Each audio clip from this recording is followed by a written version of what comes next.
Princess Leonor's wedding. The secret plans. In October 2023, Princess Leonor stood before Spain's parliament and delivered her first constitutional oath as Princess of Asturias.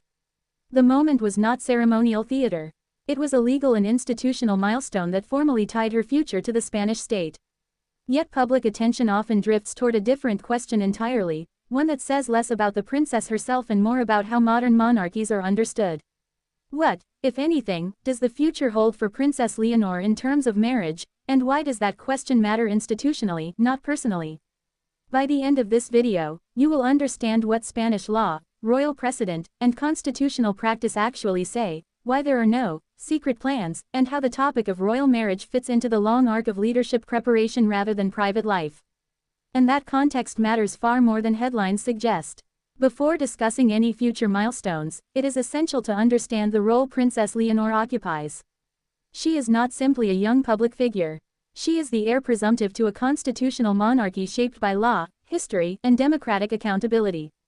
Spain's monarchy, reinstated in 1975 and constitutionally defined in 1978, operates under a parliamentary framework. The monarch reigns but does not govern.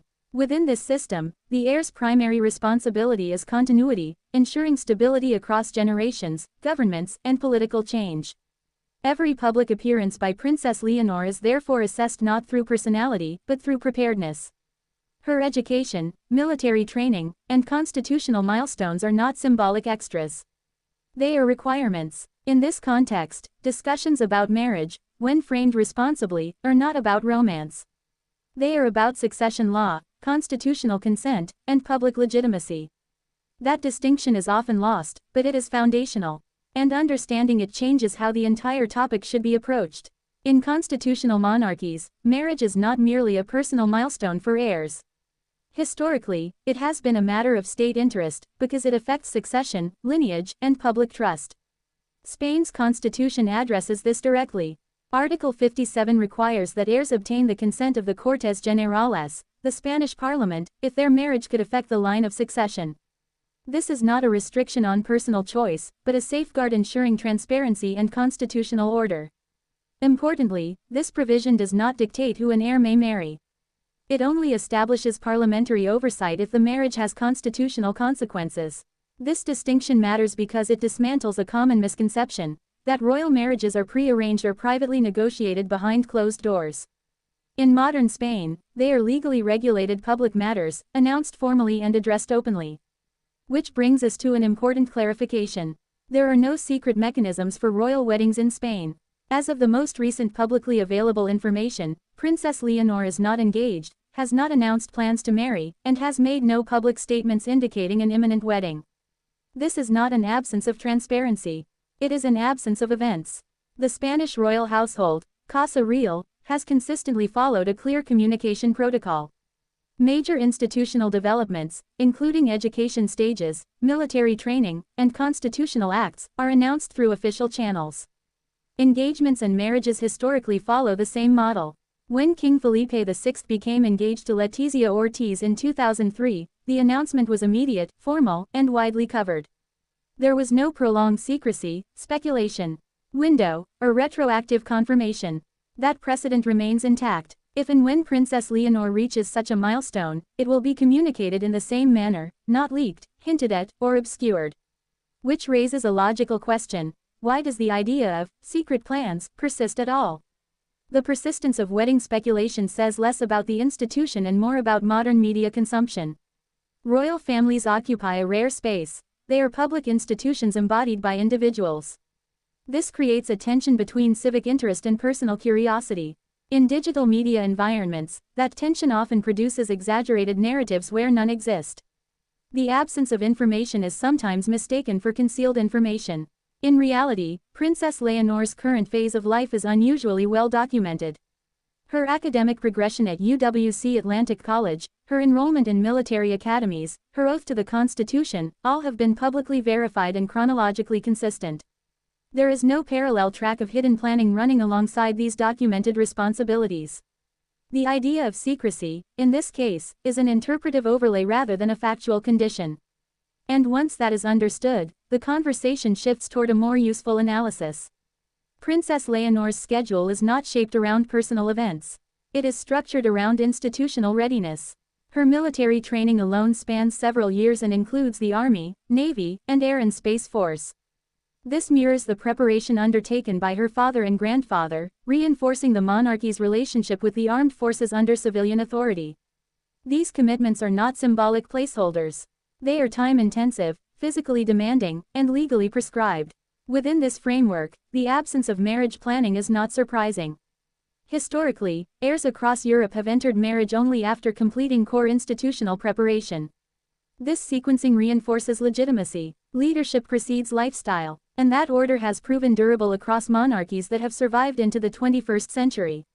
Looking beyond Spain provides useful context. In the Netherlands, Sweden, and Belgium, heirs completed education and early constitutional duties well before marriage entered public discussion. In each case, engagement announcements followed, not preceded, periods of institutional consolidation. These monarchies share a common principle: personal milestones should never overshadow constitutional responsibility. Spain aligns closely with this model. Princess Leonor's public narrative is deliberately focused on competence, continuity, and service. Within that tradition, silence about marriage is not avoidance. It is proportionality, and proportionality is a defining feature of stable constitutional systems. If Princess Leonor were to decide to marry in the future, the process would be structured, transparent, and legally grounded. First, the royal household would issue an official announcement.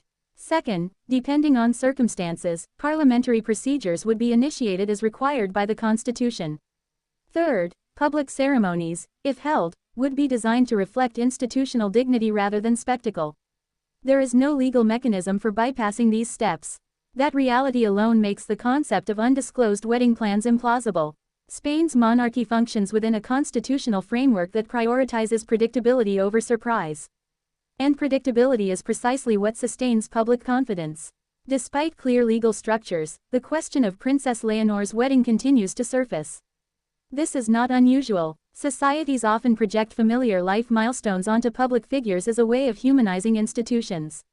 Marriage becomes a symbolic shorthand for maturity, continuity, and future orientation. However, constitutional monarchy already possesses those qualities through law, not biography. Princess Leonor's legitimacy does not depend on marital status.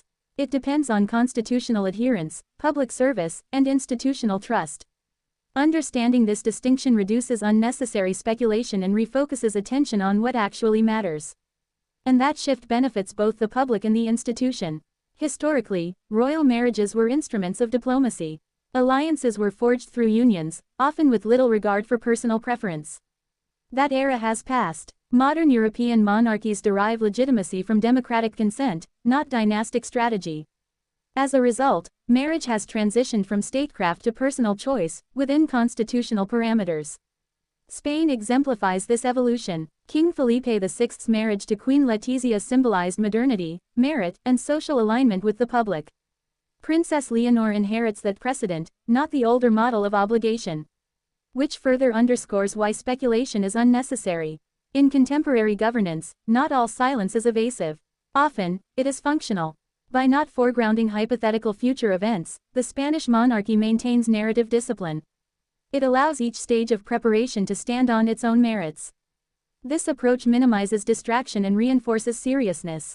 In an age of constant commentary, restraint itself becomes a signal of institutional maturity. And that restraint has been consistent. There is also a responsibility on audiences. Distinguishing between documented fact and interpretive speculation is essential when engaging with constitutional institutions. Curiosity is natural. Conflation is avoidable. Princess Leonor's public role invites analysis, not projection.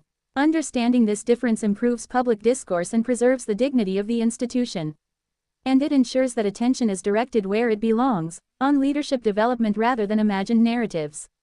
The future will, in time, include many milestones for Princess Leonor. Some will be ceremonial, others will be constitutional, all will be announced publicly. Marriage may be one of them, or it may not be relevant for many years.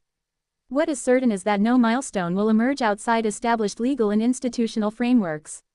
There are no hidden tracks. Only public record. Ultimately, the conversation around Secret Plans reveals more about modern attention cycles than about monarchy itself. Leadership preparation is rarely dramatic.